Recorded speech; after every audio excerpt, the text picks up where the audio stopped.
जी हाँ, मैं इस वक्त औरंगाबाद जिले के कुटुंबा प्रखंड स्थित अम्बा शहर में उपस्थित हूँ और हमारे साथ कुटुंबा प्रमुख धर्मेंद्र सिंह मौजूद हैं और चुनावी माहौल पर इनसे मैं सीधी बातचीत करने के लिए तैयार हैं। आपको बताते हुए कहना है कि प्रमुख साहब धर्मेंद्र जी पिछले 2020 के विधानसभा चुनाव में नवीनगर से प्रत्याशी भी रह चुके हैं और वर्तमान में कुटुंबा प्रखंड के प्रखंड प्रमुख भी हैं।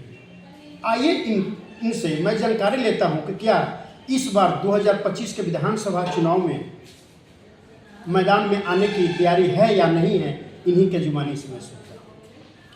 जी, सबसे पहले प्रमोद जी आपको बहुत बहुत धन्यवाद और आपका न्यूज़ चैनल है भारत ए टू जेड, पूरी टीम को मैं धन्यवाद देना चाहता हूँ कि आप जनता को मुद्दा को आप मजबूती के साथ रखते हैं और आप जो हम लोग का ये चौथा स्तंभ है उसके माध्यम से समाज को आप आईना दिखाने का कार्य करते हैं। इसके लिए सबसे पहले आपको बहुत बहुत धन्यवाद और आज आप यहाँ हैं इसके लिए भी आपको बहुत बहुत धन्यवाद। तो निश्चित तौर पर मैं पिछले बार 2020 में मैं नवीनगर के जनता जनार्दन के आग्रह पर मैं वहाँ पर गया था और उनका जो सी काफ़ी हमें मान सम्मान मिला था, आशीर्वाद प्राप्त हुआ था और वहाँ पर आप देखे होंगे कि मात्र 10 दिन के ही संपर्क में करीब लगभग 25,000 वोट हमको प्राप्त हुआ था। तो निश्चित तौर पर हम लोग का पेशा ही समाज सेवी का है और समाज सेवा हम लोग कर रहे हैं। हमारा यहाँ कुटुंबा प्रखंड में लगातार जनता का आशीर्वाद प्राप्त है लगभग 1 दशक से और अब तक के मैं यहाँ पर जो भी अपना मेरा कार्य का शैली रहा है या कार्य जो आखिर विधानसभा चुनाव लड़ने का मुख्य उद्देश्य क्या रहता है, क्या प्राथमिकताएं रहती है?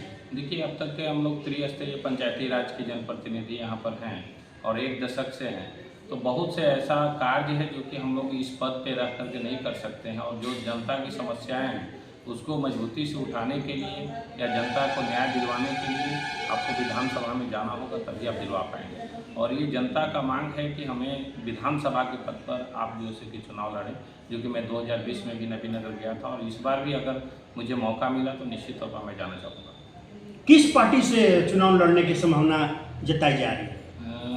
पार्टी की जहाँ तक बात है तो देखिए, मेरा सोच है कि बहुत दिनों से करीब 2 दशक से अब तक के यहाँ पर एनडीए गठबंधन का सरकार रहा है बिहार में, लेकिन इसके बावजूद भी बहुत से सेक्टर में अभी आप देख रहे हैं कि जिस तरीके से लगातार बिहार में आपका क्राइम बढ़ा है, लगातार बेरोजगारी का दर बढ़ते जा रहा है। ये बहुत सारी ऐसे मुद्दाएँ हैं जिसको देख करके हम चाहते हैं कि युवा के हाथ में कमान जाना चाहिए और हम मेरा दिली इच्छा है कि इस बार तेजस्वी जी की सरकार बने बिहार में। तो निश्चित तौर पर अगर मुझे मौका मिलेगा तो मैं इंडिया गठबंधन से किसी भी दल से मैं चुनाव लड़ना चाहूँगा। अभी आप किस पार्टी के सदस्य हैं? जी, अभी मैं स्वतंत्र होकर के मैं अभी कार्य कर रहा हूँ, जनता के बीच में जा रहा हूँ और जहाँ तक विधानसभा की बात है तो मैं चाहूँगा कि आरजेडी के साथ में जुड़ूँ और आरजेडी के साथ में जुड़ करके इस बार कार्य करूँ ताकि जो जनता का सरकार से। आप युवा हैं, युवा होने के नाते युवाओं के लिए, खास करके युवाओं के रोजगार के लिए क्या कदम उठाएंगे? देखिए, सबसे पहले तो इस औरंगाबाद ज़िला में आप देख रहे हैं ज्वलंत मुद्दा है मेडिकल कॉलेज का। यहाँ पर अभी तक आप देख रहे हैं कि इस ज़िले की आबादी जो है 20 से 25 लाख की है और इसके बावजूद भी आप देख रहे हैं कि युवा यहाँ से जो पढ़ाई उनको मिलना चाहिए वो नहीं मिल पा रहा है, चूँकि उनको एक यूनिवर्सिटी भी इस ज़िले में नहीं है। और मैं चाहता हूँ कि इस औरंगाबाद ज़िला में सबसे मेरा पहला प्राथमिकता होगा कि यहाँ पर जो यूनिवर्सिटी बनाया जाए और इसके बाद में यहाँ पर चूँकि जितना भी स्टेट अब तक गवर्नमेंट कहीं भी अगर डेवलप किया है तो वहाँ पर आप देखे होंगे कि रोजगार का साधन होना चाहिए और ये तभी संभव है जब तक कि हम लोग यहाँ पर शिडकुल स्थापित नहीं करेंगे, इंडस्ट्रियल एरिया स्थापित नहीं करेंगे। तो मेरा पहला प्राथमिकता होगा कि यहाँ पर एक यूनिवर्सिटी स्थापित किया जाए, मेडिकल कॉलेज को खुलवाया जाए, यहाँ पर जो है इंडस्ट्रियल एरिया स्थापित करवाया जाए ज़िले में, ताकि पूरे ज़िले के लोगों को रोजगार मिलेगा और हमारा क्षेत्र डेवलप करेगा। मेडिकल कॉलेज पर आपने बोला कि निर्माण होना जरूरी है, तो 3-3.5 महीने पहले मुख्यमंत्री का आगमन हुआ था औरंगाबाद जिले में। तो आगमन के दौरान ही मेडिकल कॉलेज की स्थापना को लेकर उन्होंने घोषणा किया था और एक ट्रॉमा सेंटर भी बनाने का घोषणा किया था। लेकिन इसी बीच पाताल गंगा में बनने का उन्होंने शिलान्यास भी कर चुका था। लेकिन इसी बीच पाताल गंगा से उन्नाव बनकर जमहोर के स्थित दुधैला पंचायत में मेडिकल कॉलेज बनाने का चर्चा जोरों पर है और एनडीए महागठबंधन नेताओं में आपस में घमासान मची हुई है। इस घमासान के मुद्दे पर भी आप क्या कहना चाहेंगे? देखिए, मेडिकल कॉलेज की जहाँ तक बात है, ट्रामा सेंटर की बात है, आए दिन हम देखते हैं कि NH 139 पर या GT रोड पर कोई ऐसा दिन नहीं है जिस दिन की यहाँ पर घटना नहीं घटित होता है और बहुत से हमारे युवा साथियों का जान गंवाना पड़ता है। तो अगर ये चीज़ हमारे ट्रामा सेंटर हमारे ज़िले के अंदर हो और तत्काल एक्सीडेंट के बाद 2 से 3 घंटे में अगर उसको ट्रीटमेंट उचित इलाज मिल जाए तो मैं समझता हूँ कि इसमें जो जान जाने की जो संख्या है उसमें कम से कम 50% कटौती हो जाएगी। और जहाँ तक मेडिकल कॉलेज और इसका सरकार की तरफ से घोषणा की बात है, मैं धन्यवाद देता हूँ कि अगर मंशा ऐसा है कार्य करने का तो इससे बेटर कार्य सरकार के लिए भी कुछ नहीं हो सकता और जनता के लिए भी कुछ नहीं हो सकता है। पाताल गंगा में ही क्यों न खुल जाए, खुलनी चाहिए। अगर बात आ जा रहा है दुधैला के लिए तो वहीं खुलना चाहिए। यहाँ पर प्रशासन मैं देख रहा हूँ कि सिर्फ इस पर फोकसबाजी करते हैं, बयानबाजी करते हैं। एनडीए के जो नेता हैं वो भी बयानबाजी ही सिर्फ कर रहे हैं। अगर आपकी सरकार है और किसी तरह कोई टेक्निकल इशू है तो उसको कौन सॉल्व करेगा? सरकार ही इसको सॉल्व कर सकता है। अगर ज़मीन आपका नहीं पाताल गंगा में उपलब्ध हो रहा है तो दुधैला में हो रहा है तो वहीं आप कर दीजिए।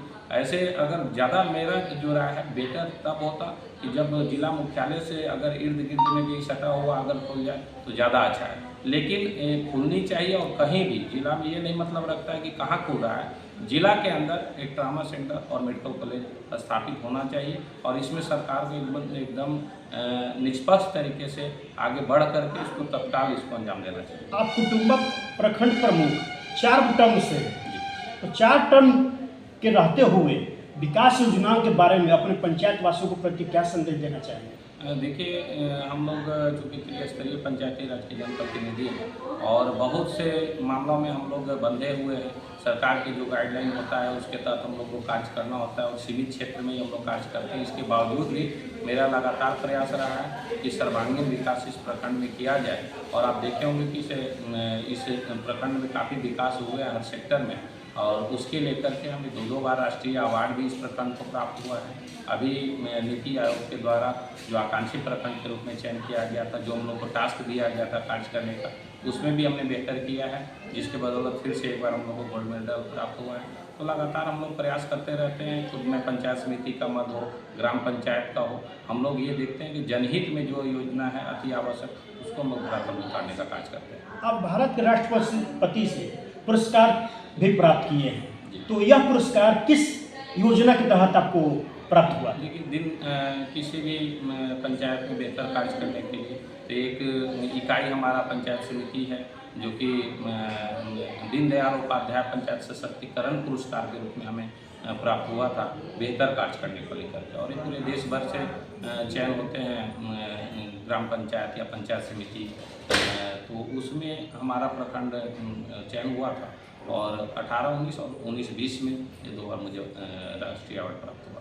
कुटुंबा विधानसभा में शिक्षा, स्वास्थ्य, कृषि के क्षेत्र में अभी तक आपके द्वारा क्या योगदान है और आने वाले दिन में अगर जनता आपको कुटुंबा विधानसभा से सेवा करने का अवसर प्रदान करती है तो क्या योगदान है? क्योंकि कुटुंबा विधानसभा की जहाँ तक बात है तो ये तो बात की चीज़ है, क्योंकि अभी यहाँ पर SC/ST का रिजर्वेशन है और यहाँ पर चूँकि हम लोग अति पिछड़ा से बिलोंग करते हैं, चंद्रवंशी कास्ट से आते हैं, तो यहाँ तो चुनाव लड़ ही नहीं सकते हैं। और जहाँ तक बात है विकास का, तो आप हेल्थ सेक्टर में आप देखते होंगे मैं लगातार हेल्थ डिपार्टमेंट के संपर्क में रहता हूँ, औचक निरीक्षण में जाता हूँ, लगातार उनके साथ बैठक करके जो मेरे पास संसाधन है उसमें मैं बेहतर करने का कार्य करता हूँ। अभी आप देखे होंगे 6 हॉस्पिटल का भवन जो नहीं था, मैं खुद एक दिन में पहल करके और सारे जमीन उपलब्ध करवा करके उसकी स्वीकृति दिलवाया था और आज सब बन करके तैयार है। हमारे यहाँ अभाव है डॉक्टरों की, क्योंकि सरकार के द्वारा नहीं दिया जा रहा। मैं लगातार इसके लिए मांग करते रहता हूँ। शिक्षा की बात जहाँ तक आपको बताएं तो 3 दर्जन विद्यालय को हमने यहाँ पर मॉडल स्कूल के रूप में स्थापित सबसे पहले यहाँ पर मैंने किया था। उसके बाद जिले में कई जगह भी लोग अपनाने लगे और आज भी अदर प्रखंड से बेहतर स्थिति मेरे यहाँ शिक्षा का विद्यालयों का है और शिक्षा का स्तर काफ़ी बेहतर है। इसके लिए मैं आश्वस्त हूँ। आप प्राइवेट विद्यालय भी यहाँ पर देखेंगे कि सभी जगहों से जैसे ज़्यादा यहाँ पर खुला हुआ है और एक गुणवत्तापूर्ण जो शिक्षा मिलना चाहिए हमारे प्रखंड में लोगों को मिल रहा है।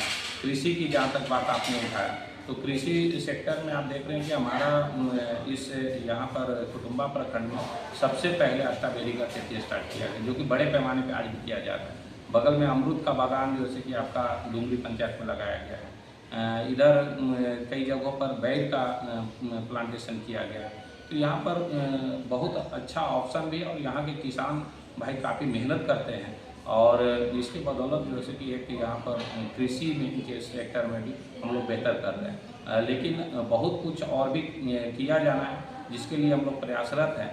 और जैसे यहाँ पर कोल्ड स्टोरेज की आवश्यकता है तो वो चूँकि बड़ा बजट से कार्य हो सकता है, तो मैं कृषि विभाग या सरकार से, बिहार सरकार से मैं मांग करता हूँ कि यहाँ पर कुटुम्बा प्रखंड में कोल्ड स्टोरेज का भी अगर व्यवस्था कर दिया जाए जिससे कि किसान भाइयों का फसल बर्बाद न हो और यहाँ पर उसका लाभ भी उठा सकते हैं। तो क्या आने वाले विधानसभा चुनाव में कुटुम्बा विधानसभा को छोड़कर कहीं अन्य जगह से आपको चुनाव लड़ने का ऑफर प्राप्त होती है तो क्या आप लड़ेंगे? जी बिल्कुल, चूँकि जनता का ये मांग है और जनता का मेरे ऊपर विश्वास है कि आप देख रहे हैं कि औरंगाबाद ज़िले में बहुत सारे यहाँ पर हर बार विधायक चुने जा रहे हैं, लेकिन स्थिति है कि जनता को ये संतोष नहीं प्राप्त हो रहा है कि हमारे लायक विधायक है, हमारी बात को सुन सकते हैं। या आप बहुत से ऐसे आज भी सैकड़ों गांव हैं, किसी भी विधानसभा में आप चले जाइए, बहुत से गाँव को दिखेंगे जहाँ आज तक रोड नहीं वहाँ पर पहुँच सका है। तो ये कहीं न कहीं विधायक की उदासीनता होती है और कहीं न कहीं इग्नोर लोगों के साथ किया जाता है, पक्षपात किया जाता है, जिसकी वजह से लोगों को उम्मीद है मेरे से और लगातार सभी जगहों पर जैसे कि मेरा मांग है और हम लगातार आप देखते हैं कि पूरे ज़िले भर में मैं भ्रमण करते रहता हूँ और ज़िले के सभी लोगों से मैं संपर्क में रहता हूँ। तो वैसे तो मैं नवीनगर पिछले बार चुनाव लड़ा ही था और मौका मिलेगा तो फिर भी मैं लड़ना चाहूँगा। और नवीनगर ही नहीं, अगर औरंगाबाद ज़िले के अन्य किसी भी विधानसभा में अगर पार्टी हमें उचित समझती है और भेजते हैं कि आप जाइए वहाँ चुनाव लड़िए, तो निश्चित तौर पर मैं किसी विधानसभा में चुनाव लड़ूँगा। चुनाव के मुद्दे पर अंतिम में अपने पूरे 6 विधानसभा वासियों के प्रति क्या संदेश देना चाहिए?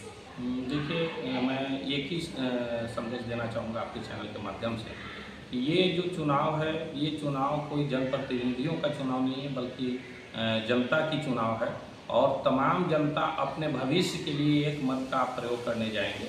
तो अगले 5 साल के लिए आप इस मत का प्रयोग करने जा रहे हैं, इसलिए बहुत सोच समझ करके जो सबसे बेस्ट आपके पास में उम्मीदवार बन करके आते हैं, जो आपकी बात को सुन सकते हैं, आप जिनके तक पहुंच रखते हैं और जिन पर आपकी भरोसा है, उन्हीं को आप मत का प्रयोग करें।